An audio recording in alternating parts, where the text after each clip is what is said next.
Douglas Allen Bickford. It is 8:30 a.m. here in Klamath Falls, Oregon, my hometown. Broadcasting live from my 105-year-old house here. On today's date, which is the 20th of June 2022 at about 8:30 a.m. I don't know if I just told you that or not. Anyway, be positive. And I can tell you how you can be positive for the rest of your life. Okay? Comes from a book. It's called The Portable Therapist. Her name is Dr. Susanna McMahon. She has a doctorate in psychology. She also has a master's in philosophy. She's 73, lives in Madrid, Texas with her husband. This book, The Portable Therapist, was written 30 years ago. It was published in 1992. Every lesson in it talks about how we've been trained and taught. You can call it brainwash, folks. Not to love ourselves, not to have self-esteem, self-love, self-worth, self-confidence.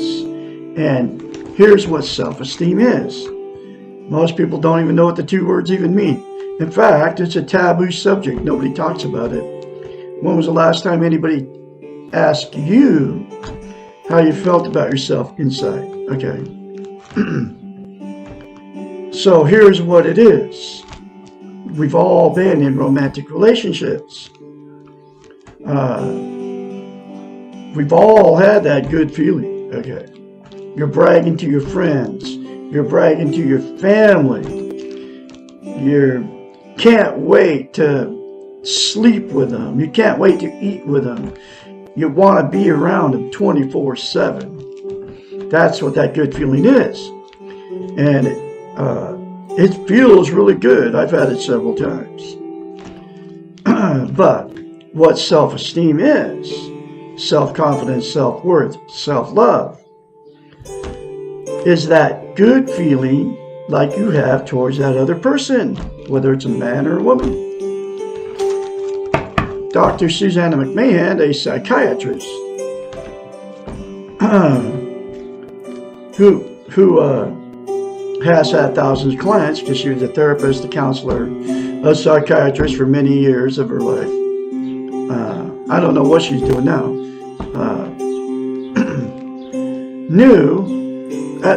People would hire her as a psychiatrist to fix their unhealthy minds, because what a psychiatrist goes to school for, which her doctorate's in psychology, they study the science of the mind and how it works. So people would hire her and pay her big bucks to fix their unhealthy minds. And as a psychiatrist, since she knows how the brain functions as much as she can, knew that her clients had to have self-esteem before they could get healthy-minded.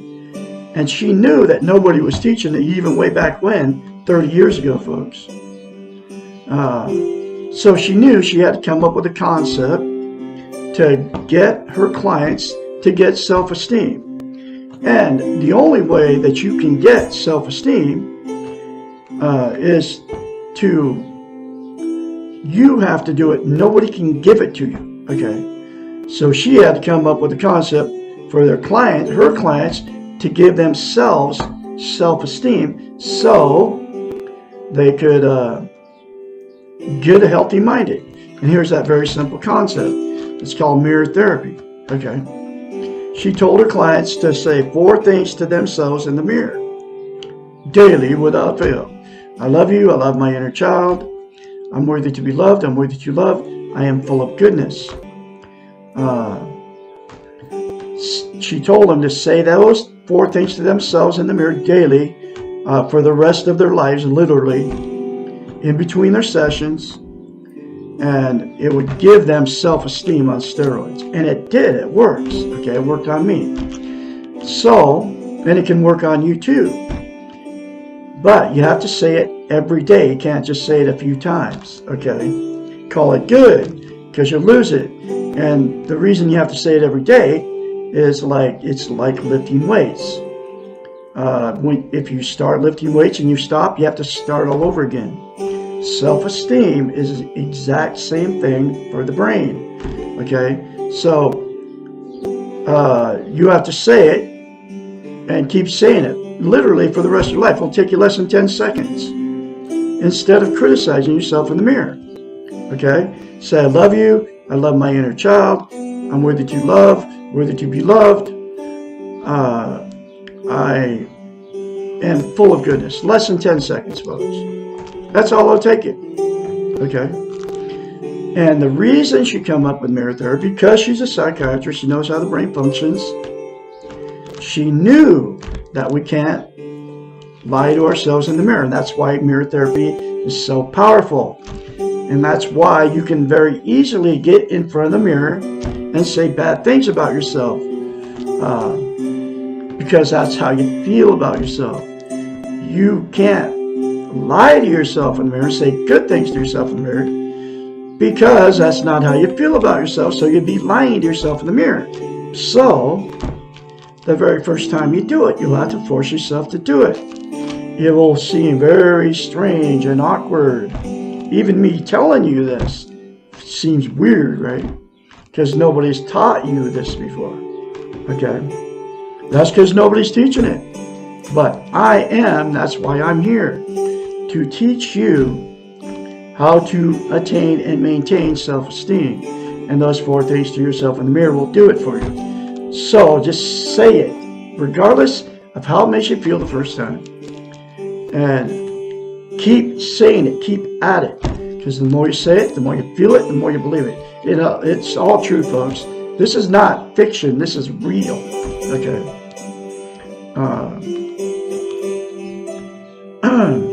So, the reason that to have and maintain self-esteem is so important.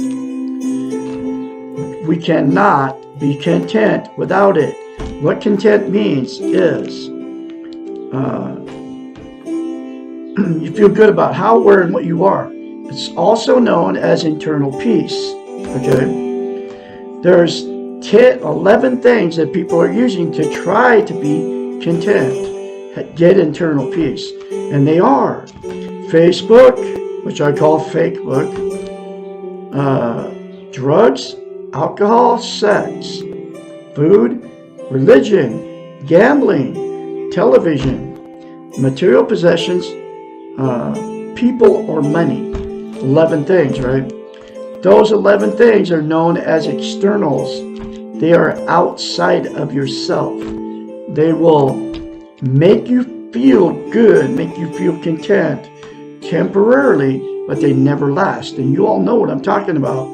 Just the 2 of them, the drug high wears off, just like the alcohol high wears off, or, the warm, fuzzy feeling. So you have to do more of it to get more warm, fuzzy feeling from the alcohol, or you have to get more drug to keep the high going, okay? And the rest of the 9 things, including Facebook, are the same thing. It feels good on Facebook to have somebody like your post, right? But that feel good always goes away. And then the other 8 things are the same way. So, the other reason that self-esteem is so important to attain and maintain is we can't love without it, and we can't be loved.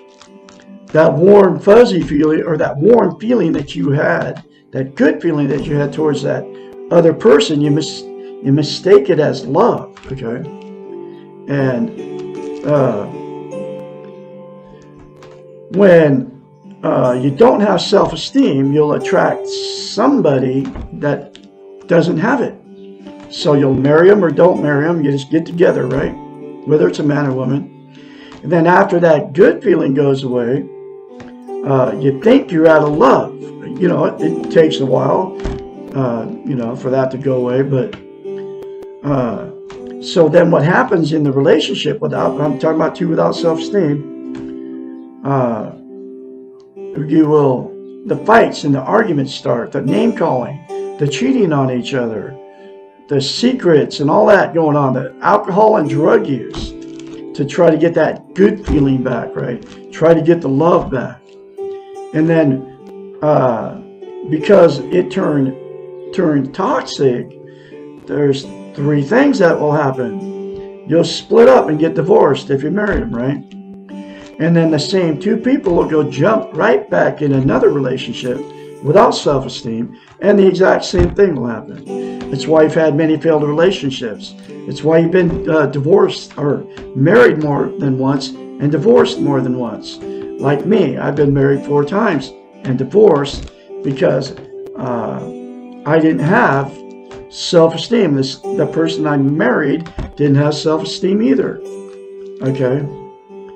And the next thing that'll happen in relationships without self-esteem between the 2 people, they'll stay in that relationship forever.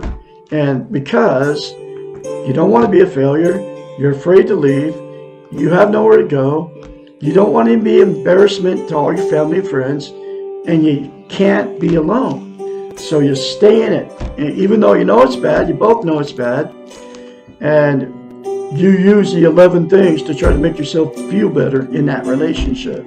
Okay? But you sleep in separate bedrooms. The fights and the arguments go on. You don't even like each other anymore. Okay? And you complain to your best friend about that other person, right? And both sides do the same thing. And they complain to your family members about that person. But you stay in it for all those reasons, right? And then at that point, it becomes a dysfunctional family. And then dysfunctional families produce more dysfunctional families. So everything, all the emotional, sexual, and physical abuse all gets swept under the rug, which means nobody talks about it. And it's just like the big secrets and all that gets swept under the rug. And then that dysfunctional family, it just goes down the line to the children and produces more dysfunctional families. And then the last thing that'll happen in a relationship without self-esteem, the 2 people that have been in many failed marriages or many failed relationships will just say, screw it, and they'll exit out of the romantic scene. Okay? Thinking, well, I can't find anybody to love me, and I can't find anybody to love. So I'm just going to get out of it, okay? So they end up alone, but they're still miserable alone, and they'll use the 11 things to try to be content, just like they were in their relationship, okay? Because you cannot be content without attaining and maintaining self-esteem. So, there's good news in my style of teaching. If all the parties involved in all the different relationships, the toxic ones, the person that's out there all alone, if you're in a toxic relationship right now, if all parties involved would say 4 things to themselves in the mirror daily for the rest of your life, and then get this book, The Portable Therapist, and do the many more concepts in this book, okay? It will fix you in your relationships. It'll fix you, okay? And if you're in a toxic relationship and the person refuses to seek change and doesn't want help, it'll give you the strength to leave it, okay?